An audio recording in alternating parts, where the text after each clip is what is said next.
नमस्कार साथियों। अमेरिका ने दुनिया के लगभग हर देश पर 10% नया टैक्स लगा दिया है और यह खबर आज सुबह-सुबह आई। हैरानी की बात यह है कि इसमें हमारा देश भारत भी शामिल है। लेकिन क्या आप जानते हैं, अमेरिका के सुप्रीम कोर्ट ने पहले ही ट्रंप के पुराने टैरिफ को अवैध बता दिया था। फिर नया टैक्स आया कैसे? पहले जानते हैं टैरिफ होता क्या है।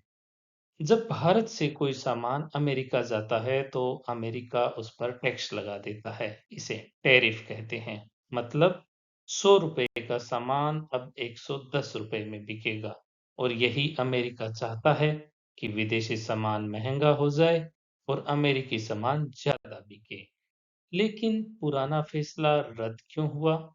अमेरिका के राष्ट्रपति डोनाल्ड ट्रंप ने पहले एक आपातकालीन कानून का उपयोग करके दुनिया के कई देशों पर भारी टैरिफ लगा दिए थे। लेकिन सुप्रीम कोर्ट ने कहा, टैक्स लगाने का अधिकार राष्ट्रपति का नहीं, संसद का है और इसीलिए पुराना टैरिफ रद्द हो गया। फिर नया 10% ग्लोबल टैरिफ कैसे आया? फैसले के कुछ ही घंटों बाद राष्ट्रपति महोदय ने नया आदेश निकाल दिया। इस बार नए कानून का इस्तेमाल किया गया, जिसके तहत दुनिया के 150 से अधिक देशों पर अगले 150 दिन के लिए 10% टैरिफ लगाया जा सकता है। यानी पुराना रास्ता बंद और नया रास्ता खुल गया। क्या यह टैरिफ भारत पर भी लागू होगा? जी हाँ, साफ तौर पर ऐसा ही लगता है। अब अमेरिका के लिए फर्क नहीं पड़ेगा कि सामान भारत से आया है या यूरोप से, यानी सब पर बराबर टैक्स। तो इससे भारत को नुकसान या फायदा? इससे भारत को नुकसान भी है और फायदे भी। नुकसान, भारतीय कपड़े महंगे होंगे, ज्वेलरी और ऑटो पार्ट्स की मांग घट सकती है, निर्यात कम हो सकता है।